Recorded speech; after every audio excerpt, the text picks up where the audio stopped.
नमस्कार। अगर आप एक राज्य सरकार के कर्मचारी हैं और राजस्थान सरकार में नौकरी कर रहे हैं और मध्यावधि अवकाश के दौरान आप किसी प्रकार का अवकाश लेते हैं, एक दिन पहले या एक दिन बाद, तो इस क्रम में राजस्थान सेवा नियम के अनुसार क्या प्रावधान है? क्या कोई एक सरकारी कर्मचारी किसी भी वेकेशन के क्रम में CL, PL या HPL ले सकता है या नहीं ले सकता है? इस संबंध में आज हम इस वीडियो के माध्यम से बात करेंगे। तो चलिए शुरू करते हैं। सबसे पहले वेकेशन के क्रम में क्या CL कोई भी सरकारी कर्मचारी ले सकता है या नहीं ले सकता है? तो वेकेशन के क्रम में CL का प्रावधान नहीं है। बिल्कुल भी कोई भी कर्मचारी वेकेशन के क्रम में CL अप्लाई भी नहीं कर सकता, CL का लाभ उसे देय नहीं होगा। अगर वो CL नहीं ले सकता तो वो कौन से प्रकार का अवकाश ले सकता है ताकि उसके राजस्थान सेवा नियम के अनुसार किसी भी प्रकार का नुकसान नहीं हो। जैसा कि आप सबको पता है कि 7 नवंबर 2023 से राजस्थान में मध्यावधि अवकाश है और 7 नवंबर से 19 नवंबर तक।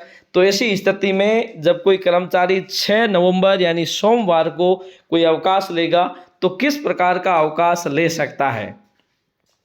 ऐसी स्थिति में अगर देखा जाए तो कोई भी कर्मचारी HPL या PL ले सकता है। तो PL या HPL अगर लेगा तो उस संबंध में एक यहाँ पर एक बात आपको ध्यान रखने की है, वो ये है कि अंतिम दिवस आपको उपस्थित होना अनिवार्य होगा। मान लीजिए आपने PL 6 नवंबर को भी ले ली और 20 नवंबर को भी ले ली तो अवकाश, तो ऐसी स्थिति में आपका जो संपूर्ण अवकाश है वो आपको PL में काउंट करवाना पड़ेगा। तो ऐसी स्थिति में आपको क्या करना है? अंतिम दिवस उपस्थित होना अनिवार्य है। अगर देखा जाए तो जो मध्यावधि अवकाश है और ग्रीष्म अवकाश है और इसके साथ साथ जो शीतकालीन अवकाश है, इसके क्रम में आप CL जहाँ तक हो सके नहीं लें। और अगर CL के साथ अगर आपको अति आवश्यक है तो आप PL ले सकते हैं।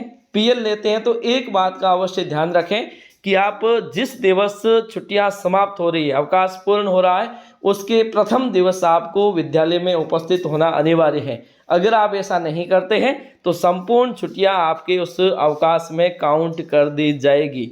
तो आप CL नहीं लें वेकेशन के क्रम में और जहां तक हो सके PL या HPL लें। और SPL और PL लेते हैं तो एक बात का ध्यान रखें कि अंतिम दिवस या प्रथम दिवस आपको उपस्थित होना अनिवार्य है। अगर आप 6 नवंबर को छुट्टी लेते हैं तो 20 नवंबर को आपको उपस्थित होना पड़ेगा और अगर आप 20 नवंबर की छुट्टी ले रहे हैं तो इस बात का ध्यान रखें कि 6 नवंबर आपका अवकाश नहीं होना चाहिए।